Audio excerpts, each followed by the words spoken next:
I did it again, there's probably a few things I would do differently. One of them is, turns out when it's really cold, it is a lot harder to get outside, but you just bundle up. I think there was a few days I sent you guys pictures where I had ice on my eyebrows or whatever was happening in Minnesota. So some of you Southerners had a little bit easier than Ohio and Minnesota.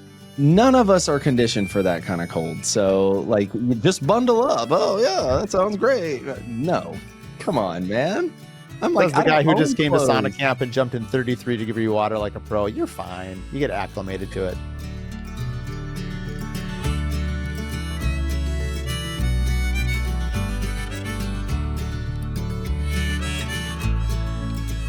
Today on the Curious Builder podcast, we had 7 builders on from around the country. The last 3-4 months, we've all been part of 75 Hard, and I wanted to really highlight, how an entrepreneur can go through the day, add some new elements to their life. One of my favorite quotes this last year has been, "Boundaries create freedom." So without further ado, here's the 75 Hard Builder Group. Welcome to the Curious Builder podcast. I'm Mark Williams, your host. Today, we have a very special episode. We're calling it the 75 Hard Recap. We are joined with 6 guests, and I'll let them each introduce themselves and really just a quick intro of why we're doing this. Basically, we've got 6-7 builders. There's a few more from around the country that back in October, I think it was, or November, we had this group text going out, and we said, who wants to do what 75 Hard is? And a bunch of people said, let's do it. And I wanted to really just unify people in a way that we would text each other, be each other's accountability partners. And even though it's ended now, we still text each other every morning, some of us more than others. And it's turned out to be a great accountability, a great way to show up in our workplace and just have a healthier, more balanced life. So why don't we go around the horn? Everyone can introduce themselves, what part of the country you're in, what your business is called, and then we'll dive in. Abby and Kevin, why don't you guys lead us off? Yeah, I'm Kevin Arnold. I have KA Builders with my wife, Abby. We're in Columbus, Ohio. I'm Abby Arnold. Like Kevin said, we are KA Builders. You guys look great, by the way. Thank you. Mike, why don't you just keep going there? Oh, yay. So he didn't say this, but I am the only non-builder on this call. My name is Mike Weaver. I'm the vice president of Emser Tile and Natural Stone out of Southern. And this is a freaking amazing group. So it's great to see you guys.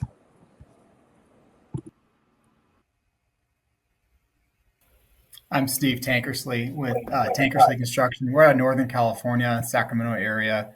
And again, amazing group. I'm honored to be with you guys. Heather Tankersley, the other half of Tankersley Construction, and it's been an awesome group to be in. Also, arguably the better of the two, and definitely more friendly. I don't think that's. There's not much of an argument you're going to get there, Mike. Even from the other half, if he argues, he's out. Jeez. Well, I'm Brad Robinson down in Atlanta, Georgia, Bradford Custom Homes and Remodeling. We have a few others that are not here. Morgan Molitor from Construction to Style has been a part of our group. Michael Gutelli kind of was an armchair counselor. He's kind of doing his own solo act. Paul Crumrich from Donkey Label and Greenway Solar. Am I forgetting anyone else? Who else? I know we had a few drop offs, so maybe we won't name them. Oh yeah, let's not. Let's not. We won't shame them on this podcast. We will send it to them to know that they could have been here had they stayed with, but we encourage them, and it's not for the faint of heart. Heather, why don't you give us a recap for those that don't know what 75 Hard is? Give everyone what the rules are. Yeah, so 75 Hard is really kind of more about like a discipline than anything, as well as like working out, lifestyle, that kind of thing. So the parameters of 75 Hard include 2 workouts, 45 minutes each. One of them has to be outside. You have to drink a gallon of water a day, read 10 pages, and 10 pages should be of something of expansion, not just for fun, right? Expanding your brain, your business mindset, all those good kind of things. Am I missing anything? I think that's the basis of the rules. Oh, and follow a meal plan, whatever you would like. No alcohol. That's the big one. Oh, that's a big one for sure. Yeah. So what was fun about this, and reason I wanted to do a podcast out of this is really to have everyone share within the group. For those listening can obviously listen, but it's also for us. We haven't really downloaded what our pros and cons were. I think it'd be interesting to hear what everyone thought, maybe even now that we're 40 days out of it or 30 days out of it. What are some practices that now have stayed in your discipline? What are maybe some of the challenges? Things like that. For me personally, I actually think it was more mental disciplines than physical. I mean, obviously there was a physical component, but being all of us were fairly active beforehand to different degrees, I thought it was a lot of mental training. Even some of the goals I have now in 25 for my business, I feel much more prepared to handle, because I feel like I think it takes 30 days before you set a new habit. And there's some smartness behind that 75. And once it becomes part of your daily routine, some of the things take second nature. And maybe that was just my initial observation at the end. I think that was the thing I was surprised at the most, was it took more mental brain power than it took physical power, and for me specifically. Yeah, I think a lot of it is being intentional with your life, and it's not just working out when you can or eating what's available. And I think that people's lives can start slipping when you start living your life like that. So if you live your life intentionally and you're very focused on that, it can really change things in your life. And so this is, for me, it was my third time trying 75 Hard, and we've done it twice before, and I didn't finish it, but I was better because of it. And when I got in this group of accountability, it made it a lot easier. And it makes it a lot easier too, obviously, doing it with your spouse and also doing it in California. A lot easier than Minnesota in December. But you got to plan your workouts. You got to two workouts a day. They can't be back to back. So it's like, all right, well, I got to do my morning one and then my evening one. If you miss your morning one, you got to like figure out how you're going to get that in today. So we're so intentional with our lives and our business, and that's why we're all successful. Like, why are we not being intentional in our personal lives? You hit the nail on the head. That's the biggest thing for me, is having a plan, executing that plan on a daily basis. It's one of the fundamental tenets of the business, but that we put ourselves last so frequently, like in the business, like we always take for granted, right? Like what we pour into these businesses. And so we go home and then we're often left feeling like, I left nothing in the tank for me. This was really turn that upside on its head. And you're like, okay, we're going to have this thing that we do every single day. And I can tell you there were plenty of mornings I just absolutely wanted to just crawl away and not get up. And then I see the chat go off and it's okay. No, I've got this. It's that support mechanism. If more people had this in other areas of their life, who knows what we all could do, right? It just goes to show what we're all capable of as well.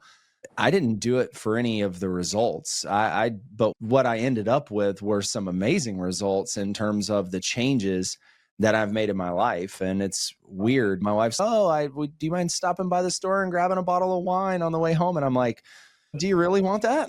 I'm just asking the question. No criticism, no judgment. If it's a hard day, I will stop by and grab you what you need. And she's like, will you share one with them? No, because I'm not going to feel any better, right? Like, I know that sounds like I'm being critical, and I'm not in any kind of way, but it's like, I've come out of this feeling like I'm not really interested in going backwards. I don't want to go the other direction now. I'm not interested in it. So it's this time it really stuck. And that's what I appreciate about it. In the previous times that I tried 75 Hard, I failed too. And this time I walked the line like I did. I know some of us probably did too, but there's great rewards on the other side of sticking to it. Yeah, I think I would add, first of all, I would say Brad and I follow each other on our watches, by the way, for our activity and fitness. So there's no way he can escape, because if he didn't work out yet, I have seen it. And then when he does, I see it. So if he ever didn't, I was going to tell him that he didn't, and then surely he would, but I never had to do that, thank goodness. But Brad, I'm watching you, which is, I think, why you do that anyway. Just a little bit of feedback, like, first and foremost, I've never done 75 Hard before, and I have historically struggled with my weight. My dad said something like maybe 15 or so years ago, before I got into a leadership role at Emser Tile. He said, look, if you can't control what you put in your body, and when you go to the gym, and how you prioritize yourself before everything else, if you can't control that, how can you run a business? How can you lead a team of 1,000 salespeople, et cetera, et cetera, et cetera? And I find so much correlation with being able to structure your own discipline and execution, as I do in business, right? And so today, I think from a clarity perspective, understanding that you can in fact control what you eat, how often you exercise, what your support and community group is, it allows you to transition those things into your business too. And I almost look and think back, like when I was at my fattest, or I don't know if I should say that on the radio, but anyway, when I was at my fattest, I would think, man, if I was in a subordinate of mine, I probably wouldn't listen because I looked terribly undisciplined. And how am I the guy that's running the show? So from a vendor perspective, that I guess that's my perspective on 75 Hard. I'd also add that I freaking loved being in that group of people. And anytime you wanted to quit, like seeing everyone else post, or Steve's bulging bicep in the picture, or Heather's bulging bicep for that matter, which makes me feel small, you can't help but not go to the gym. And then Mark, to your point, like after 30 days, dude, it's almost like you can't not go. Like you almost feel incomplete. The fact if you didn't, you have to go. And if you're not, your face isn't in a book. You're like, oh my God, I gotta get into the. All of those things are so appropriate. Okay, I'm done. I just want to give you my perspective. I think Kevin and Abby have to go next. I think we have a different perspective on it because we've never tried it before. We also, well, me personally, Kevin was like getting into bed and he's like, hey, I'm doing 75 hard tomorrow. Well, I have severe FOMO, so that's how I got roped into this. So there was no preparation. There was no like, I didn't have time to psych myself out. Like it was like, okay, I went to bed the next morning at 6 a.m. It was like, okay, great, like time to go. So I think if I would have had time to psych myself out, I don't know if I would have been as successful through this. And then coming to the end of 75 hard, like within the last week, I was having an identity crisis. I was like, what am I going to do in a week? Like, what's going to happen? And I'm still feeling that identity crisis almost, where I don't know like what to do, to the point where I think I want to do 75 hard again, just because I loved the routine. I loved the habits that it made me do. And without that accountability to myself, I'm having a hard time with that. To be fair, I talked to Kevin earlier today, and I said, you can't do 75 hard. I'm going to expose my secret. I told them they could not start until next week, Thursday, because I'm going to be there at their house on Monday, and I'm going to want to eat some crazy food, probably Monday and Tuesday. And so you guys have to wait until at least Wednesday before you start again. You're so selfish, Mike. I know. It's all about you. I think we're going to get a little bit of a soft start in there before then. That's fair. Whatever. Start back up on it, then we'll cheat, and then we'll just restart on Friday cool. again. Oh, thank goodness. One of the biggest unexpected takeaways from this for me was I got this from Michael Guttielli, and he does 75 hard just a couple times, and he told me, he goes, every night me and my wife, we walk, right? That's my second outdoor workout. And I'm like, I used to think that I had to do two super intense workouts. Like I got to do 45 minutes of CrossFit outside, right? It's like, no, you can walk. There's no parameters. And so a 45-minute walk for me is my second workout.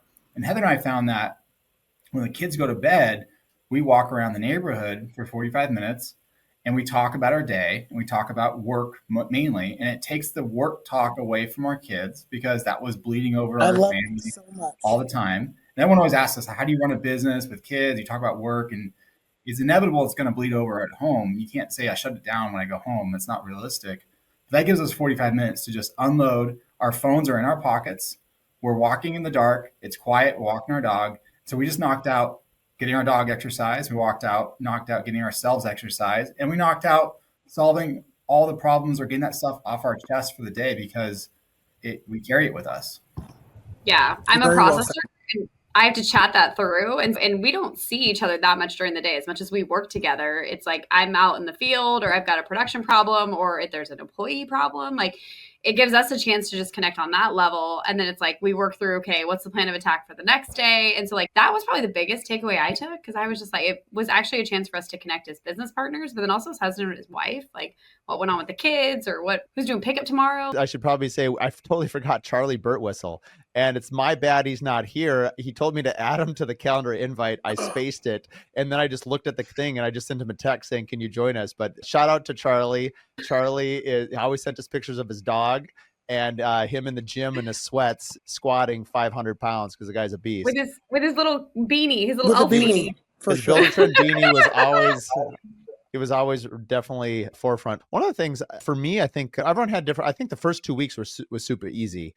I think there was a couple days in the middle, then you're like, okay, this new, like your body wants to adjust to it. I know some people had issues with all the water because you had to drink a gallon of water. I think maybe Heather missed that earlier, but I remember Paul Crumrich, he joined later and he didn't start drinking his gallon of water till like 9 o'clock at night. He sent us a text the next day. He's like, I went to the bathroom at 11, 12, 1, 2, 3. Like, anyway, I think one of the things back to how does this apply to business and life? A lot of it's preparation. If you front load your workout, if you get the most important things done, you don't have to save it. To me, I found that there was some amount of anxiety actually, and I am not an anxious person in that second workout because I took it, everyone there's rules, but there's a little nuance to them. Like it's way easier for me to do them back to back, but it felt like they were supposed to be separated. So the idea that you would do a workout in the morning, for a lot of us, it was 4:35, 5:30, whatever time you like to do it. But then the fact that I would have to fit one in after I put the kids to bed was actually not enjoyable for me from the standpoint I thought about it during the day.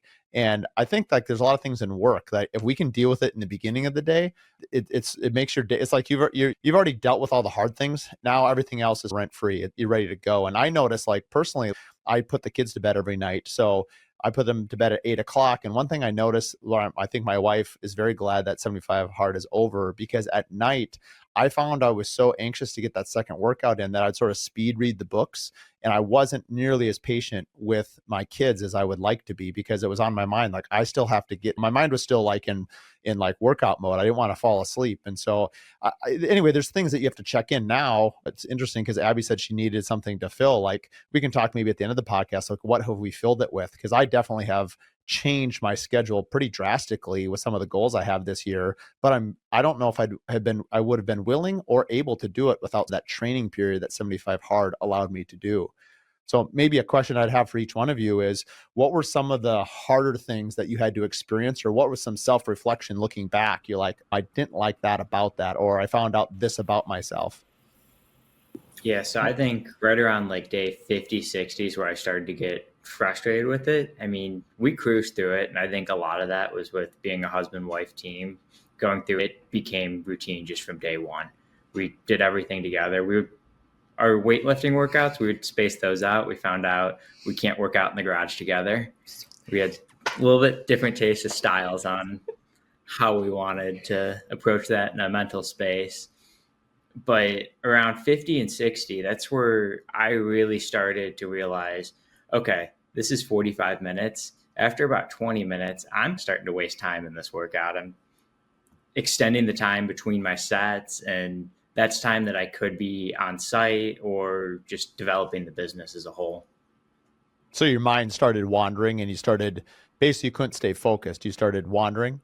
Yeah, I would get really frustrated that I was doing that workout, that I was like, okay, I could pound this out in 10, 15 minutes, do all these, but I'm spacing it out more just because it's something that I have to get done.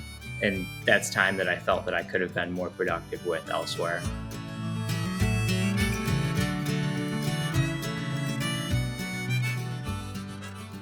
This episode is brought to you by Pella Northland. For 20 years, I've been using Pella windows, and I couldn't be happier to call them as a business partner, a trade partner, and someone that really supports us in our quality builds.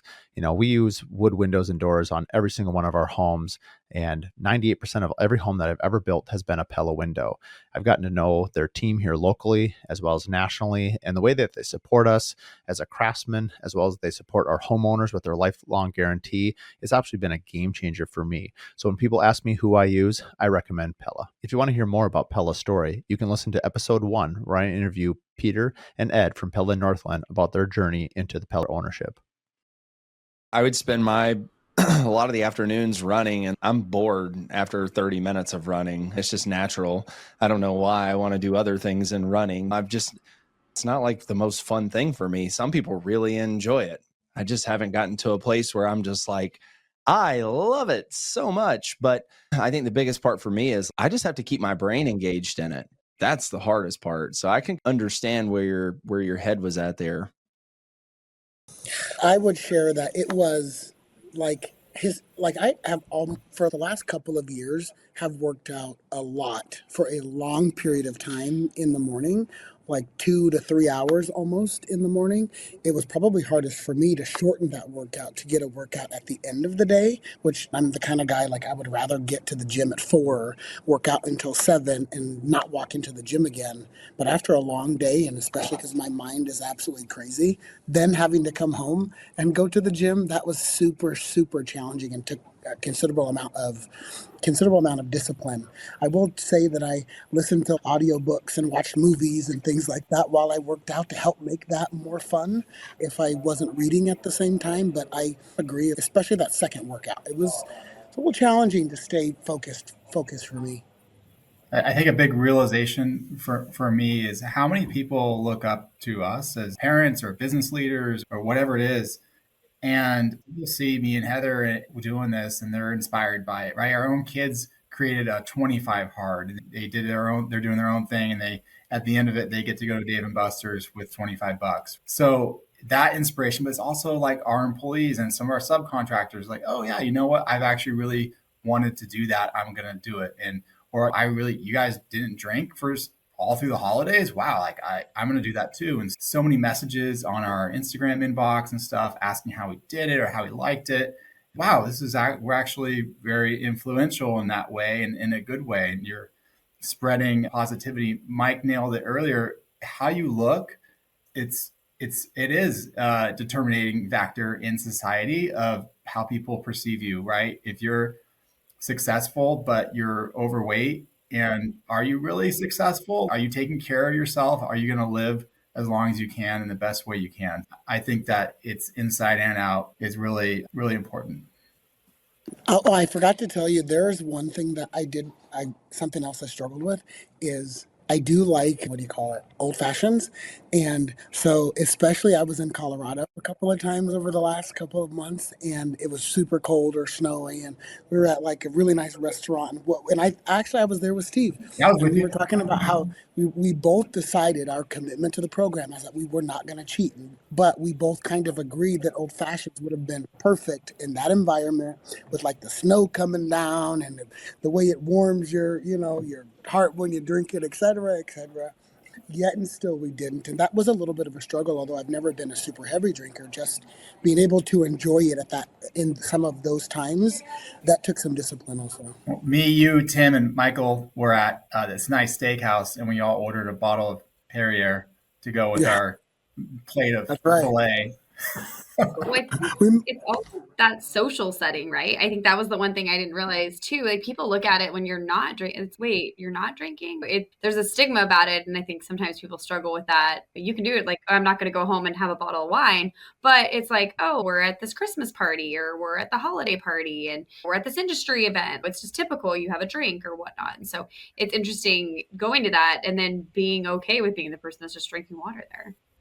I notice it's much more accepted now. There's restaurants with mocktail menus, and I've had some of the best mocktails. I think I didn't even know they existed. And by the way, if you know, Whole Foods has mocktails on their end cap and all kinds of flavors. And I've had whiskey flavor and tequila flavor. And just to say, I have a few in my cabinet now.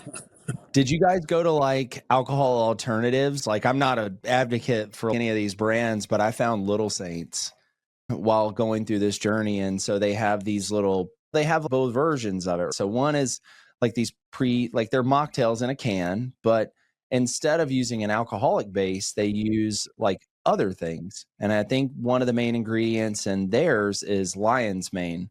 So it's supposed to help with the social easing, but also it gives you like maybe a euphoric feeling. I can't say that I felt any of that, but I definitely had something in my hand, which cured 98% of it. You just find things. And I think, like, Steve, to your point, our entire world around us is changing. And they're like, I think that what I've heard is that this generation coming through is like the most healthy generation of any generation so far. And they look at drinking as a negative. Like, they do believe that. And so I think we're going to see this continuation of whether it's health related or whether it's just better choices. I don't think people are looking at alcohol as sexy and attractive like they used to. And I know that it changed my mindset around it all because I was such a big social drinker. That's like such a thing. And I was I was a social bad influence for him also, by the way. Oh my gosh, old fashions. Hey, 3 more, please. Just bring 3 more. And then let's go surfing after. Yeah. But I mean, what's another podcast. Still on site though, that it wasn't that long ago of generation that it would be like, we're going to go frame a house and then we're going to go crack some beers and have some beers on site, right? Like that in our industry was a thing, right? We had people still work for us. It was like, oh yeah, those are the good old days. We used to be able to drink on site. Now you're like, holy, what? No, this isn't a thing. Like we don't do that. I think one of the things that I was very passionate about, and it was just fun to have another way to connect. We've all been connected beforehand, but then this is a much deeper connection just because of how much social time it's over a particular topic. If you're at school, it's your kids, it's a sport, we're builders, but this is like one more level of relationship building, and we get to know a lot about each other, sometimes maybe too much. The idea is that there's camaraderie and there is strength in numbers and accountability. And I think sometimes we encourage other people and sometimes other people encourage us. And that's no different than life. That's no different than business. And I hope that, and maybe this is, I'll just say my point of view, I'd be curious to know your guys's too, but like I look at other builders, let's say it's their Instagram or the homes that they built, and I feel encouraged. I feel inspired. Like I don't feel threatened. I don't feel like even people that are far above what I can build, I find what they do inspiring. And I think it's inspiring for our industry. I find you all to be inspiring people because it's not about how fast you can run, how much weight you can lift, how nice a home you can build. Not for me. It has nothing to do with any of those things. It's about the intentionality, and it's about honestly being a good person and trying to do good work, whatever that means to you. I find that inspiring. I'm just curious from your point of view, if you find that to be similar, regardless of where you find yourself physically, health-wise, or even from a career standpoint. Do you feel things like this sort of encourage that sort of mindset over I'm doing this because if I don't, I feel bad about myself? Because I guess I'll leave the floor open.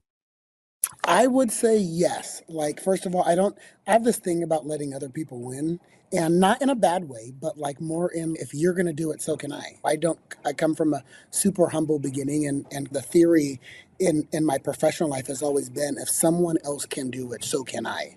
Nothing makes them better than me in X role, which makes me want to work harder. Partly why I'm a freak for social media, not necessarily posting all the time, but I love it. It's inspirational to me to see other people doing better, building better, driving something better, living in a better home, etc. It simply makes me want to push myself to work harder. And watching these guys in this group and gals in the group working harder or getting bigger muscles or more abs than me, etc., etc.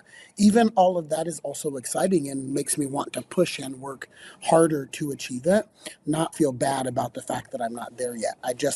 If I could ask anything, I'd make 75 more like 150 and look better than everyone on the screen, but I'm not there yet. I'm working on it.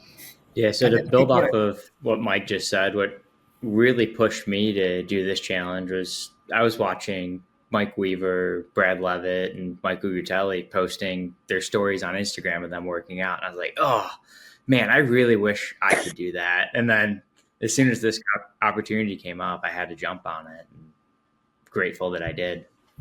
I think it comes down to, it's anything in life, you got to be in the right room with the right people and people that are pushing you to be better. And you may be in one room and a few years later, you find yourself, you need to be in a new room, and that's okay. And it's like that with any part of your life, whether it's business or health, and just be always looking for those people that are like-minded. And that's why we love this group, right? We love this group text message, and it's just because we love pushing everyone and we love being pushed. Yeah, I think it's very inspiring because it's the text. We're on the West Coast, so y'all have already gotten your stuff done, and my alarm goes off at 4, and I don't want to get up, but I already have 15 text messages, and you guys are all doing it, so I'm like, I'm going to get up because Mark's already got his workout done. I better get on it. Yeah, I think Heather gets mad when my text comes through at 4 in the morning or 3 in the morning. Well, Brad's on the East Coast, so his is always usually first. It's interesting because maybe this is just a funny story. Does anyone have maybe I'll start. Like, I was just thinking about like a funny story or something, like in order to get it done, you had to do something really weird in order to get because there was a few times where like Kevin and I were like, honestly, one of the harder things ended up being for me was reading the 10 pages. I'm a big audiobook guy, and I have to sit still, which in the evening, if I sit still, like I fall asleep. And so two things came of that. One is I had to figure out a way to get it done. A lot of times it'd be in the sauna, but in reading a book, and it turns out the heat in the sauna will delaminate the glue in the book. So all my books were like falling apart, which isn't great when it's 190 degrees. Evidently the glue's not rated for that. And then the other thing, sometimes Kevin and I would be on the Peloton, and while we're reading a book, a lot of us would take selfie pictures to like accountability. The other thing I noticed, just an observation, was it seemed like if people went dark for a little while, like if they weren't responding, you knew like they were in trouble. There was a period of time where like Charlie, I think it was around Thanksgiving. Well, he's still part of the group.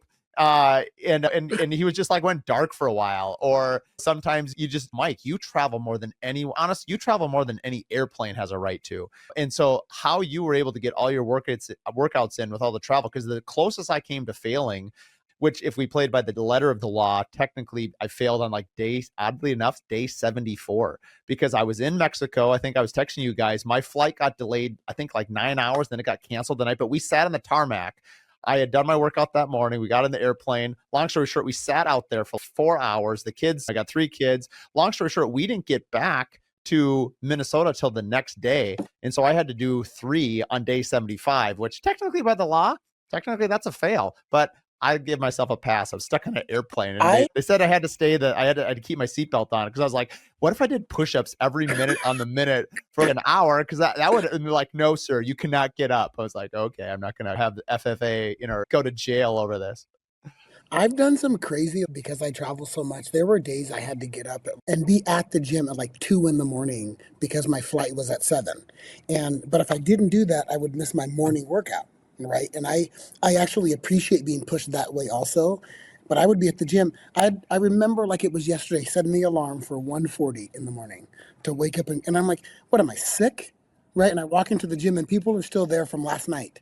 And I'm like, oh, it's my next day. That's crazy. Hats off to you. I don't know if I would. I know I sure shooting. My wife probably would not let me do it. I remember one time, I guess I won't air out the dirty laundry. There was a few heated debates with Mrs. Williams saying she was not very impressed with what I was doing. I'm glad for that sake it was 75 days, because like I mentioned, the bedtime routine with the kids, that wasn't fair to them for me. And maybe I could have figured out a different way to do it. If I did it again, there's probably a few things I would do differently. One of them is, turns out when it's really cold, it is a lot harder to get outside, but you just bundle up. I think there was a few days I sent you guys pictures where I had ice on my eyebrows or whatever was happening in Minnesota. So some of you Southerners had a little bit easier than Ohio and Minnesota.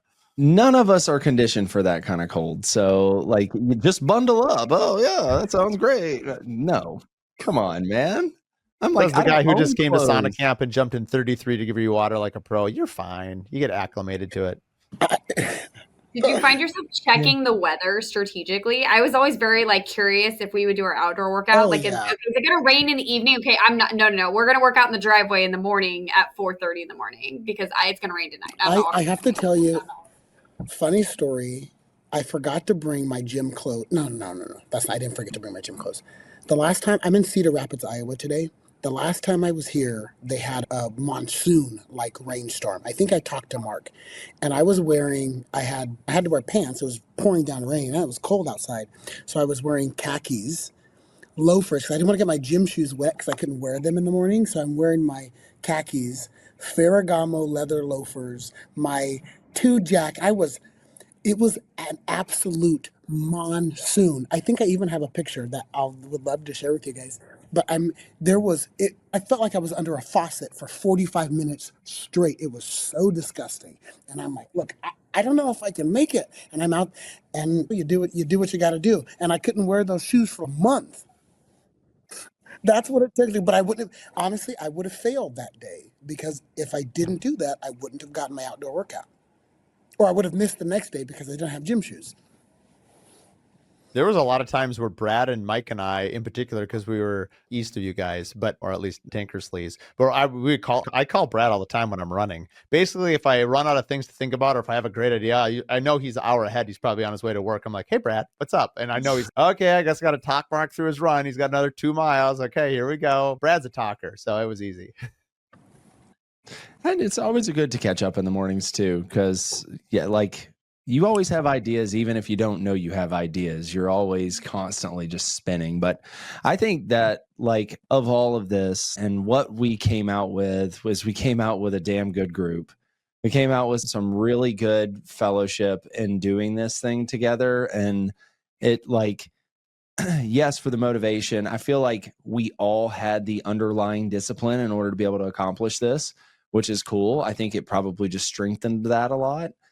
But we came out all different. And I think that just doing it together was the best part of this for me, because I know for certain that had we not had this group together, I probably would have said, you know what, I did enough. I'm cool. I just do this every day anyway. I wouldn't have held to the exacting standards of the game, right? But doing it in this environment helped keep it all together.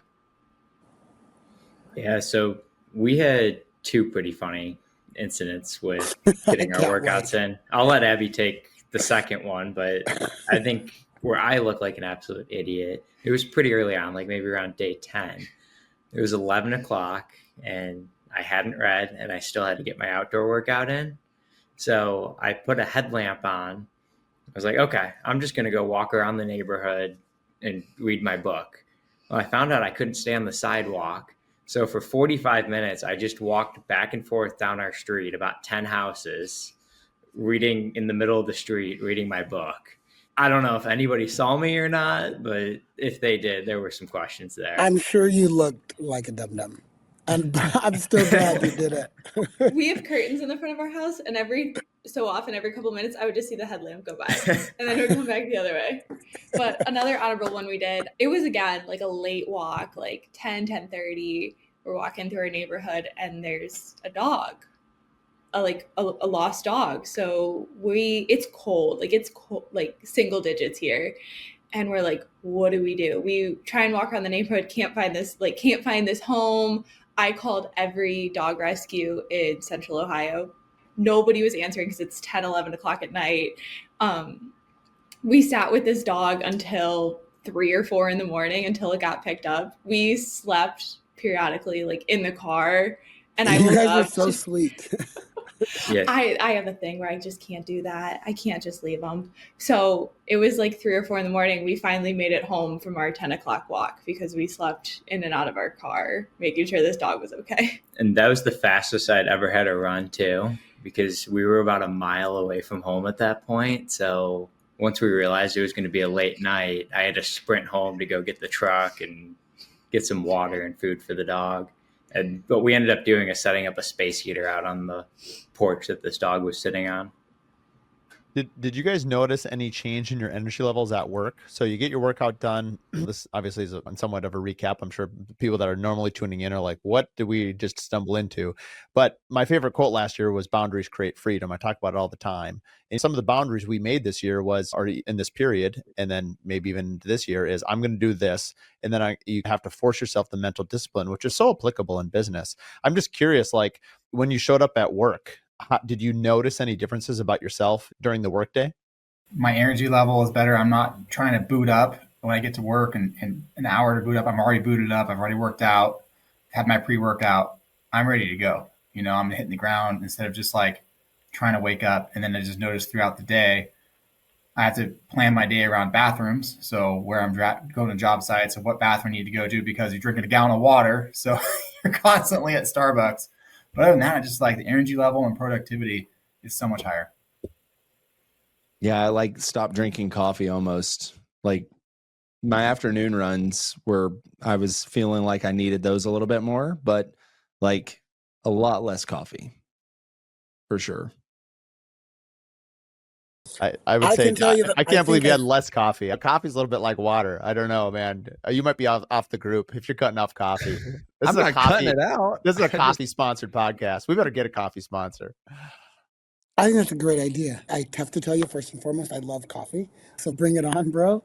I would add that there is a considerable amount of mental clarity that comes from not consuming alcohol. And especially that next morning, even if you're not hungover or tipsy from the next day, etc. It's just you are so much clearer the following day. And then having felt that day after day, it's life changing. Right. And I don't know that I really remembered.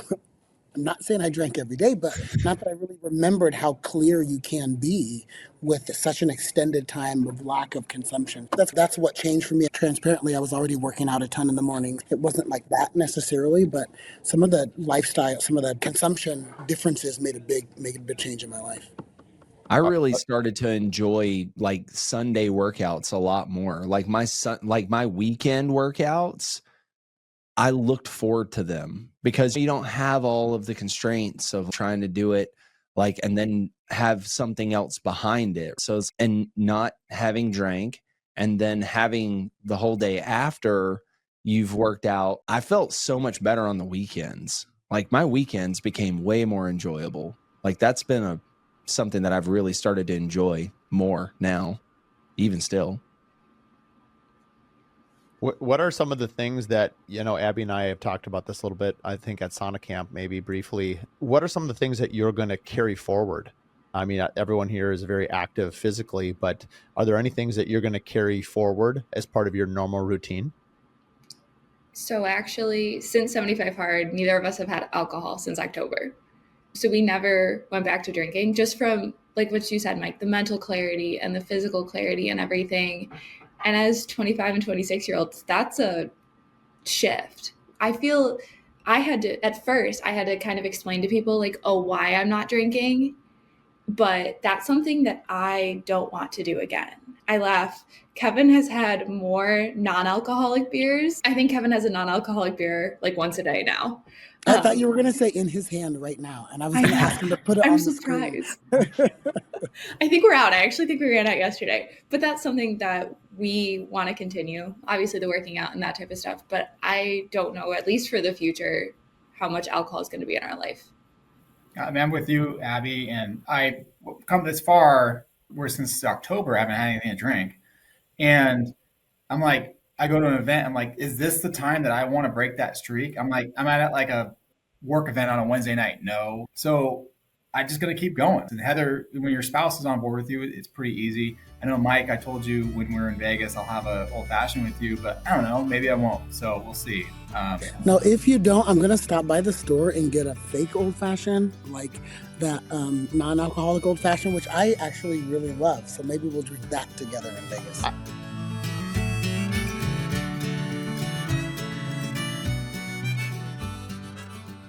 This episode is brought to you by Adaptive. For over 2 years now, I've been using Adaptive. It's an incredible game changer. It's AI technology based. It helps you with bill pay. And as a builder, there's very few things that anger our subs more than not being paid on time. Well, those days are gone. Not only do you know exactly where you are, but you can pay people through your ACH channels, making draws extremely quick. With one click of a button, which used to take hours, my office staff is now able to generate a draw to the bank or to the client in literally seconds. The thing that I appreciate the most about Adaptive is their ability to keep changing. We've given them 3 or 4 feedbacks on the things that we need as builders, and within just a few months, they're rolling those things out. This is saving us hours per week and days per month in terms of our efficiency. If you're looking to upgrade your business, I'd highly recommend Adaptive. You can reach out to them at adaptive.com or listen to the Curious Builder podcast, episode 15 or episode 80, where we dive into their origin story. I heard something really interesting not long ago, and I forget who the podcaster or the author was, but basically it was on Peter Attia's podcast. Because essentially, alcohol, not surprisingly, it's poison. There's no two ways about it. For years, people said, oh, a glass of wine, this, that. No, BS, it's poison. It's fine if you drink it. I've had it. I've had it since we did. It's just no, call a spade a spade. It is what it is. And so I like what this man said. He said, I don't want to compromise my other goals for this thing that's not that important to me. However, that doesn't mean that it doesn't serve our society or it doesn't serve me. He's if I'm in Napa Valley with my wife on my 10-year anniversary, and you know what? That is a great time to have a glass of wine because it's really special. And I liked, and some people can handle that. Some people can't. Some people mentally, it's all or nothing. Some people can say, you know what, this is a special moment. This is a moment where I think his terminology was, does it add to the experience? I think that's what you're speaking to, Steve, is like Wednesday night to have a beer at this function. Does that really add to this experience? Probably not. If you're, in Napa Valley. But in Vegas with Mike Weaver. Yeah, but I know that really resonated with me because I think it's not only just alcohol. It's not like I don't think we are just banging on alcohol. Maybe we are, but I think it can really apply to almost anything. It can apply to whether it's a vice or whether it's a choice. I think what I've learned the most, and I fail like anyone, in terms of mental discipline. Like Mike, I did not like that night workout for a variety of reasons. However, I know that I can do it. And somehow having the knowledge that I can do something I don't want to do, I can do something that I don't like to do in terms of time. It's funny though, as soon as your heart, about 10 minutes in, once your heart rate's above, for me, once your heart rate's above 130, 140, everything changes because you're perspiring. It's like you've jump started the engine. It's that initial inertia of doing it. And as soon as you do it, your body like elevates your heart. For me, I was like, okay, it was that 10-minute window of before. And then as soon as you start, then as soon as that first drop of sweat happens, it's okay, it's game on. Then you're fine. I don't know if you guys resonate with that at all or not. I don't resonate with one drop of sweat. That's maybe, I have a lot of I think for us, the night just walk catch up is for sure. That's going to be our carryover. Because I think it just, especially in our dynamic and what we do and with like being there for our kids and stuff like that. It's just like that for us is such a key. We've kept that up. It's good for the dog too. He likes it. He's used to it now. I think that's like a huge part for us to just connecting as a husband and wife as well. And just, we run through the day so fast. So that's been a huge part of it. And then I think we haven't really talked about it, but like the meal prep and like having to be prepared because you're not going to Chipotle for lunch. I think those kind of things, like we've always been big meal preppers and just making sure that we have that. So I think just being more cognizant of what you're eating too, I think adds to that clarity point that you made, Mike, of not drinking, eating good food, nourishing your body. I think the one thing that from a carryover perspective, there are a lot of things that I love about this program, and I tend to be the mushiest in the group, but I have grown to really enjoy the people that are a part of this group and really rely on this group for a lot of fulfillment, right? Outside of 75 Hard, but relationship fulfillment and, for that matter, people to collaborate with, et cetera. And this is definitely my preferred, if you look at all of the individuals I get to interact with, it's really made this group my preferred group to bounce things off of or to, talk through things with. And that's something that I don't think there would have been another way to create. If you look at how often we all communicated and talked about what we did and didn't do, or Brad asks, how do you practice improving your grip strength, or how often do you do that, to what your calorie intake is, to what food choices you make. And so many of those things, that's the kind of collaboration that kind of fills my heart. So I think if there's anything from a carryover perspective, for me, it's really the connection that we've created I don't want to end, which is, I think, partly why we're all in that same group string when 75 Hard has been over for a bit. Well, I think it's funny because it's been over. I think I was the one that posed it like, hey, because we got into a habit. And I was like, I know sometimes like my personality is a lot for people. Mine too. And I know Weaver, Brad, and I are going to text each other no matter what because we have a whole nother one going too. But I was like, for the rest of the group, I was like, maybe they want this to end. Maybe this madness is enough for them. And so like when I sent the text out, do you guys want me to unfriend you guys? Do you guys want off of this? Like you've endured. Maybe the 75 Hard challenge was you had to deal with Mike and I for 75 days. Which I know is a lot. I already know. The Mike Jim selfie every day. Yeah. Oh, for sure. And it was between his two fingers and my bike pick, where it was like Heather was counting like how many water bottles, which way is the water bottle twisted. It actually became really funny. It'd be really funny like years from now to stitch them all together and be like, which one? Anyway, just be a funny wallpaper. I don't know if sequence. we have to wait for years. I think we need to go back through the text string, pull all of the pictures, and build a collage. I saved them all. I have them all. So I created a file called 75 Hard. So I have every photo in the text saved to a file to. Gosh, don't bring that up. You could do one of those pictures where it's this, like the same picture of you on the bike, and then it makes a bigger picture of you on the bike where you change the color tint on it. You're a young gun. I don't even know what that is, but it sounds cool. I have no clue. You've never seen those? They're like a mural. Well, sure, I've seen it with like they do Taylor Swift with one little thing, and then before you know it's some massive thing. Is that what you're talking about? Of course he has. That's no. My daughter's really into Taylor Swift, as is everybody. That's on your playlist. I saw it. Don't lie. For sure. That's true. Okay, touche. That was actually. I have a very diverse playlist. It was funny because when I got like Steve's, it was like BPM. I was like, whoa, this is a little intense for me. And Heather was like, yeah, mine was I had Broadway show tunes. I had some Taylor Swift. I got a little bit of everything. So. Oh, you know what I love during cardio is music videos. I haven't watched music videos, by the way, in I don't know how long, maybe 30 years. And since we started, I'll be like on the elliptical or the treadmill watching music videos, all kinds of music. Like, it was wild. And I find it super entertaining. I noticed I was a big book reader in high school in particular. College, you fall out of it because you're studying. And then when you're working, your young 20s, unlike Abby and Kevin, who are way ahead of the game. Dude, you guys are going to be amazing. The idea that you guys are like half my age and doing it. I was just talking to Morgan Molitor about you guys this morning. I'm like, dude, they're like 26. I bet more importantly, Kevin, the people that thought you were walking up and down the street reading the book, they probably thought you were like getting detention and your dad was like a principal or something. No, the entire time I was doing that, I was thinking of that. Like, it really humbled me because I was like thinking of that kid that was walking down the street. Like, you would drive past him in the bus on the way to school, and you'd see that one kid with their face just buried in a book. And I totally would have made fun of that person. That was me. I used to get the teachers in math class. I used to hide my book, Clive Cussler's and Louis L'Amour's, all through middle school and high school. I'd keep the book under the desk and I'd read it. And then the teachers would they'd ask me questions I just wouldn't hear it. And they'd walk over, they grab my book and they're like, you can pick this up at the end of the week. And that was totally me. But anyway, where I was going with this is I've rediscovered my love of reading. I listen to so many things, but I think one of my goals for 26 or 25 is to slow down, to be more present, which is hard for my personality, but for reading is enjoyable, but it only works if, for me, I read in the evening or early in the morning. And so I guess that's 2 times a day. Anyway, just the forced accountability of reading. I forgot how much I missed that, and realizing I don't have to read 200 pages at a sitting. Like 10 pages is enough. You can learn a lot in 10 pages, especially if the book is dense. Morgan was reading her Bible and I'm like, dude, you could read like one proverb and that's enough to think on for the day. So there's dense reading and there's light reading depending on what you're reading. And I really appreciated rereading. And so now I set a 25 goal to be more. I have a book, and basically right now I'm trying to get to about a book a month in addition to all the audio stuff that I listen to. So we'll see how it goes.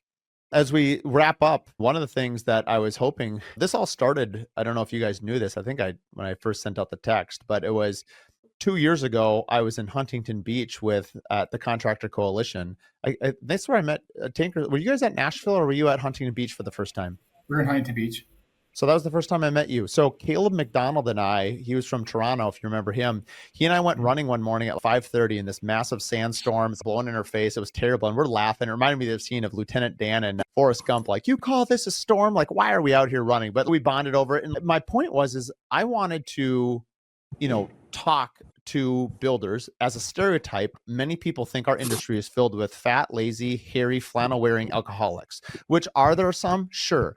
But there are way more healthy people out there, especially in our community and building community, than people realize. Brad and Mike are signing up. I'm trying to get Tankersleys to go. I think Kevin and Abby are coming, but that's going to be in May. So if anyone's listening that wants to meet these amazing people or want to order a missile strike, we'll be at Zion National Park May 15th through the 18th. All the details are on the podcast, and it's a lot less. It's going to be 20 people. We're doing 2-a-day workouts, but this one's a little different. No phones either. And one of the things that I've always gotten a lot of energy out of, I don't know if you guys do this, getting away from your phone for an extended period of time, a couple of days, is incredibly rejuvenating to your ideas and just slowing down. I know most of us have families. And so it's like, how do you balance being present at work with your family and your kids? And I love what you said, Heather, about that time that you and Steve have now at the end of the day. I just think I really enjoy that. I remember when my wife and I, when our babies were little, after dinner, we would go in the stroller and we do these long stroller walks. And anyway, so it makes me want to do that with her again, now we're way past the baby age, but just as a part of it, like as a family. The kids are old enough to ride bikes, but you don't usually do that when it's 5 degrees out. So I'll have to wait till the summer to do that one. So why don't everyone share maybe one goal that they have for 25? Yeah, one goal that I have is to get off my phone a little bit more and hopefully replace that with a book that's actually helping me grow a little bit. I started out. Oh, No, I don't know if I talked go. over. I'm still thinking. No, I was going to say, I think I started out this year with a goal to run one marathon, and now I've added a Tough Mudder to this. So I think having 2 big events planned for the year is actually turned out to be a better goal. So reset some goals. Yeah, my goal is I'm going to run a half marathon this year. So I'm not committing to a full yet. I'm going to get a half done and see how I do. I absolutely hate running. So You and Brad can start I hate running club t-shirt. I have a buddy that that owns a company. It's called I Hate Running. He makes hats and stuff. It's crazy. He probably does pretty well. How about you, Heather? I think I love what you said, Mark, about being more intentional on your boundaries. And that's really, I think we kind of alluded to it, 75 hard makes you have those boundaries, right? I'm going to stop work because I have to get my workout in, right? Or I'm going to be sacred of this time that I've set aside of when I'm going to do that workout. So I think for me, it's Brad, I think you alluded to putting yourself first and saying, okay, this is my boundary. This is my hard stop, and keeping those parameters, not giving up that time. So for me, I think it's just being more intentional with those boundaries. Mike or Abby? I liked what you said about slowing down. That's something that I struggle with. I like to go I need it now. So just slowing down, enjoying the things around you, being grateful, those type of things. If you find out how to do that, will you please let me know? Because I think you'll figure it out before I do. I don't know. You're pretty advanced. 26, you're already asking to slow down. I'm telling you old souls, man, you guys are going places. Thank you. All right, am I last? You are. I think that with as much as this group has influenced me and my behavior, as well as our personal connection, I think so much about how the way I communicate with people outside of this group, how I can be more intentional to encourage them to do things that are more positive and ways that I can deliver that message that entices others to do the same thing. Again, I'm somewhat of an emotional person, but I appreciate real, meaningful connections. I think they get us so much further in life, both personally and professionally. I spend a lot more time thinking about how can I be more intentional, how can I connect with more people and be a positive influence. And my plan is to do that a lot more in 2020, 2025 and be a little less maybe selfish. Well, thanks for coming on the podcast, guys. We'll see you guys is everyone going to IBS? Of course. Yeah, I think you're all on the calendar invite for, if we're all able to make it, Tankersley's, I'll have to add you. I can't remember if you had a Tuesday night commitment, but there's a restaurant called Best Friends, and Cool. it'd be very fitting. Mike and Brad are coming, and Kevin and Abby, I'll have to add you to the invite list as well. So anyway, we'll see you in a month. Thanks for tuning in to the Curious Builder podcast. If you like this episode, do us a favor, share it with 3 other business owners. The best way that we can spread what we're doing is by word of mouth, and with your help, we can continue to help other curious builders expand their business. Please share it with your friends, like and review online, and thanks again for tuning in.